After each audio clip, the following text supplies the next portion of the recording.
You know, when I break out the jersey, it's got to be a special occasion.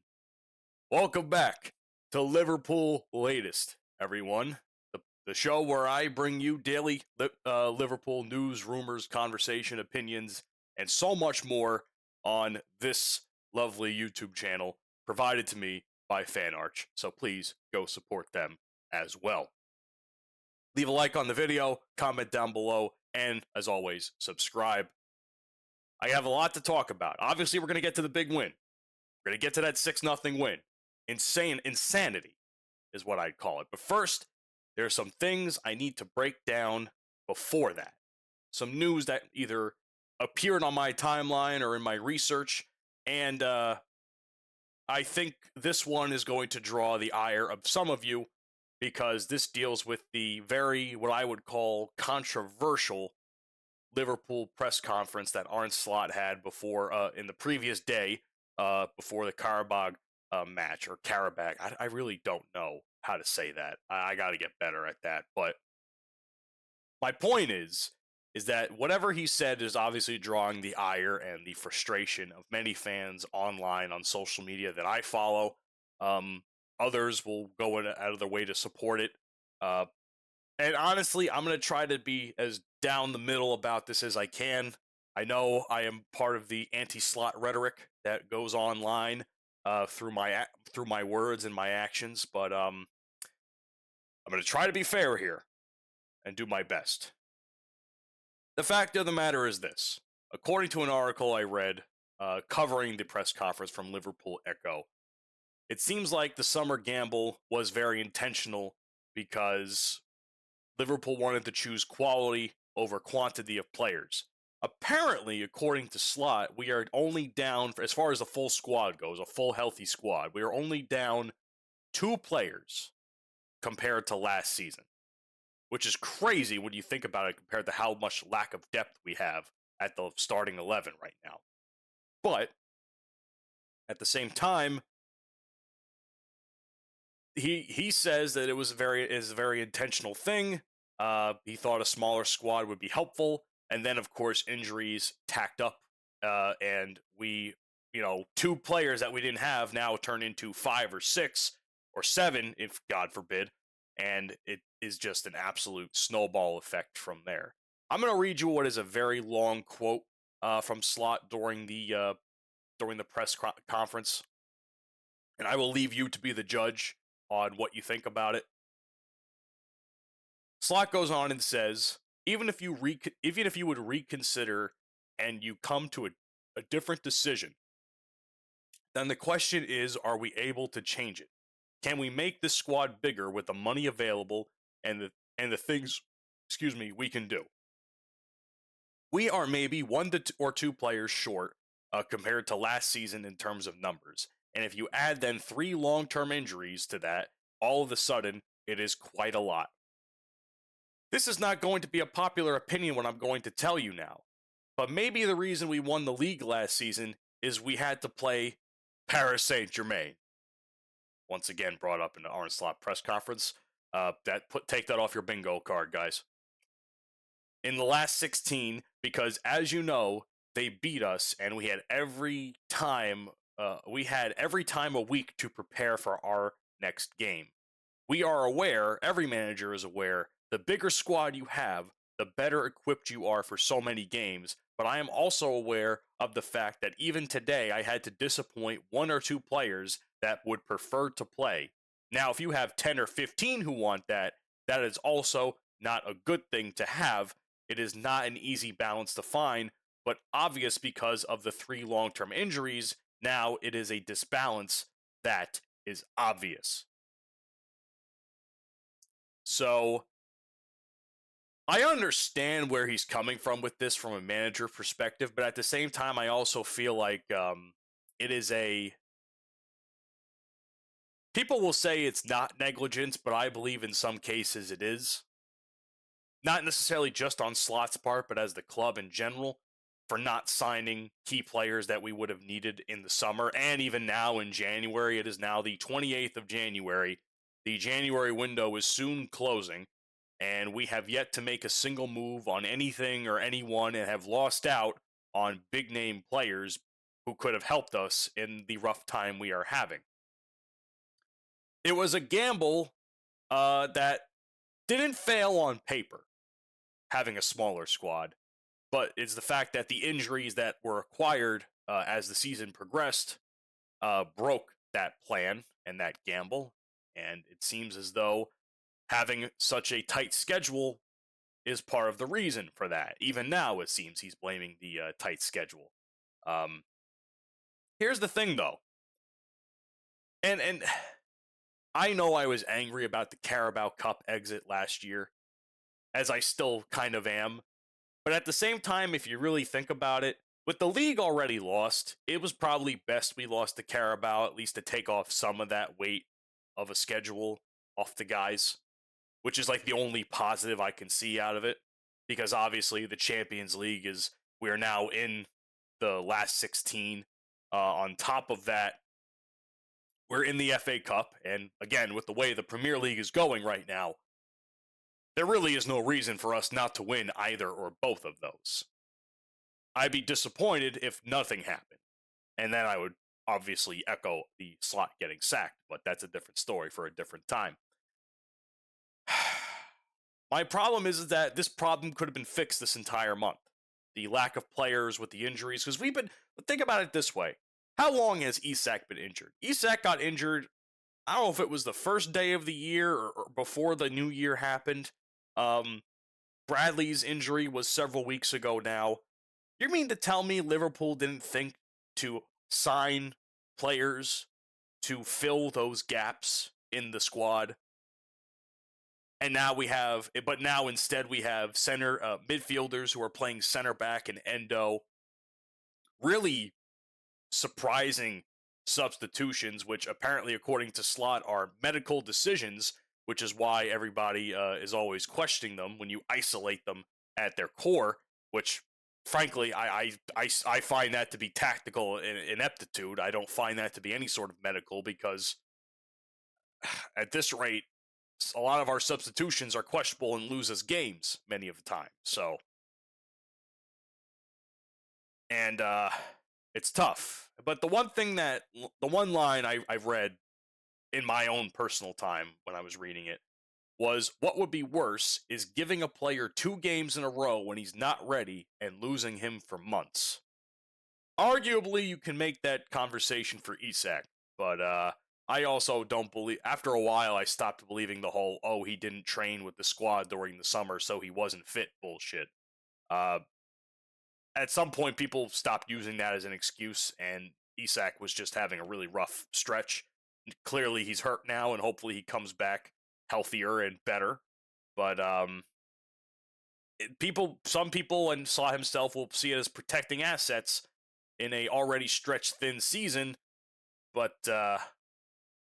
some of us also consider it to be someone who is cluelessly tinkering with this squad that oftentimes doesn't need to be messed with all that much. So I'm kind of on the fence about this. I can understand why in some quotes people are angry with Slot, but from a manager perspective, I also see where he's trying to come from. Do I necessarily agree with it? I'm going to be honest with you. I am not much of an expert in the sport of football to give you an opinion on whether or not he's right. I've only been watching the sport for a handful of years, barring any World Cups. I don't understand. I don't fully, or I'm learning slowly and surely the whole idea of what goes in with the injuries, the squad management, medical, the load management with the games.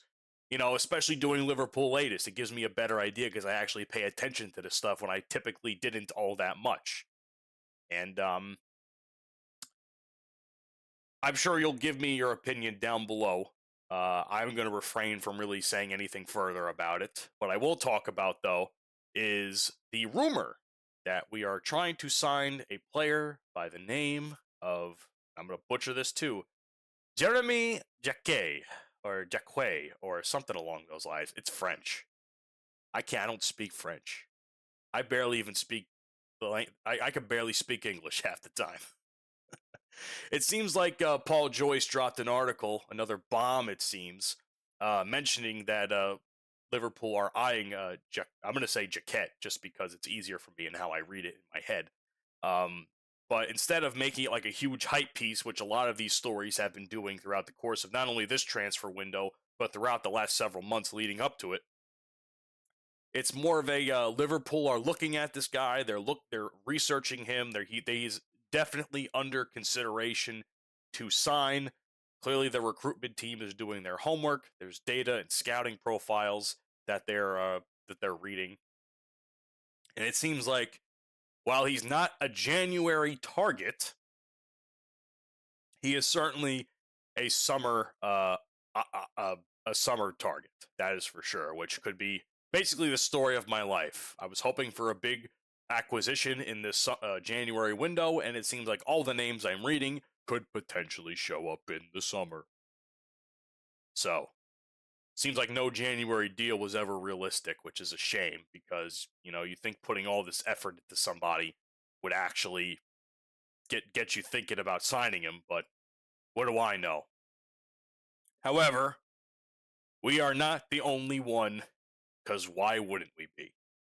Chelsea is apparently quoted in being preferred destination for Jaquette, coming from excuse my pronunciation of this, Cave Solhekel, apparently a reliable Premier League source, and he says that the agent is positioning and trying to talk with Chelsea. There's been some club narrative leaks and some early leverage building in there as well. Apparently, he's preferring Chelsea, which is, for right now, it wouldn't make sense because Chelsea's been doing rather okay lately, and Liverpool themselves, for whatever reason, have not formally made a pitch to acquire him. So, who knows? Who really knows at this point? Why does he fit Liverpool, though? That's the question I ask myself, because, of course, being that he is a more international name, it's not something I'm typically used to because I don't have access to a lot of other leagues. But he's a 20-year-old player. Obviously, age is going to be a big factor there. Certainly aligns with us trying to get younger for sure. A Liga 1 center back, which is, we kind of need one of those, let's be fair. He is a ball carrying and he has good ball carrying and recovery pace, something that is very compatible with Slot and his profile if he's still on the team. And of course, he's someone that could develop. He's not necessarily an instant savior, so to speak. It's someone that is teachable, which is the most important thing. So, interest is real. Based on what I'm reading and what I'm talking about, do I think we're going to get him? Fuck no. We're going to lose out to Chelsea on this one. I'll be shocked if we get him, but we'll see what happens. Now let's talk about the fun stuff. There are few games that I would want to inject into my veins like a drug. The insane Darwin Nunez comeback victory against Newcastle a few years ago is one of them. The absolutely insane match, I believe, against Fulham, where there was that really great shot of everybody sliding in the rain. The obviously 7-0 Man United game, right here, bro. Inject it right there. And when the day that we won the league, a day that will live in infamy forever for me, for sure. But in a lowly game against Karabakh, who, honestly, it really didn't matter if we won or not, because I think we still would have made the last 16 regardless. We absolutely dominated those motherfuckers. We got the pimp hand out and started slapping. Sorry, that's a fucked up joke for some of you guys, but here's the thing. Think of this as Karabakh. Alexis McAllister, 15th minute. Florian Wirtz in the 21st. Mohamed Salah in the 50th. Hugo Ekitike in the 57th. Alexis McAllister again. And Chiesa, of all people, in the 90th minute. We were just slapping the shit out of them, man. This was not a match. This was an absolute murder that we witnessed at Anfield today. congratulations to everybody that scored because it was very much a everybody eats type of game, which I like. Definitely needed for a lot of these players' confidence for sure.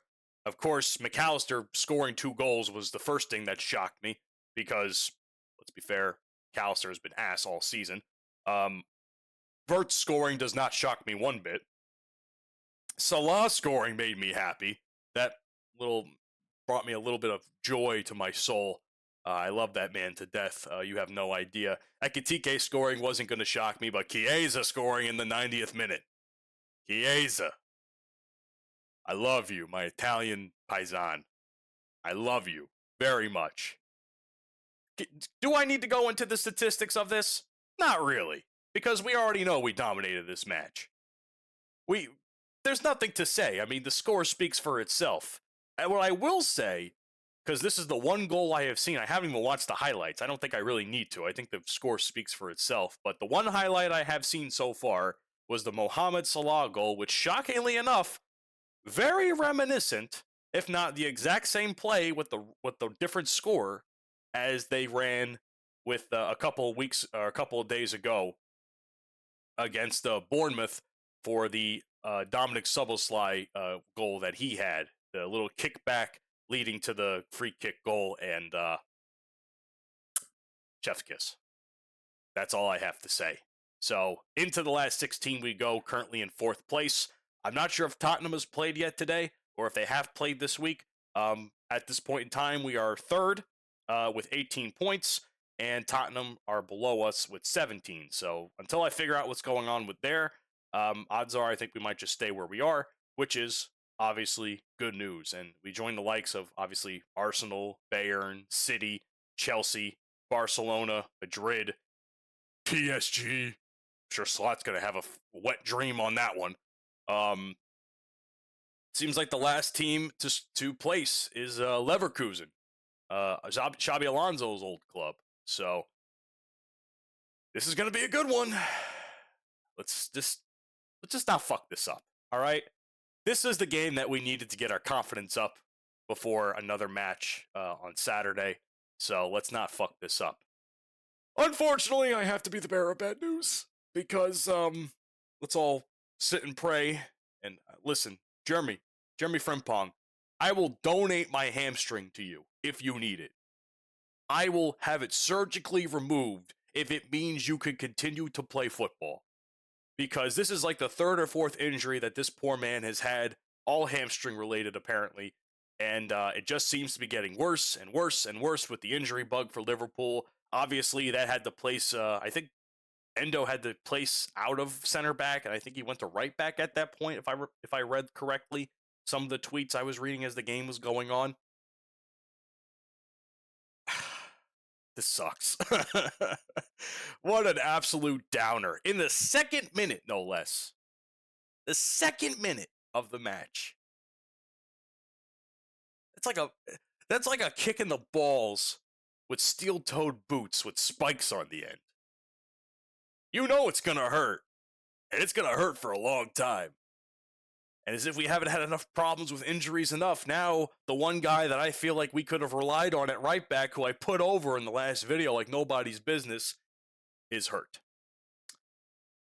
And a little bit of a souring note to a spectacular showing at Anfield. So I just hope that it does not affect us come Saturday in our Premier League match.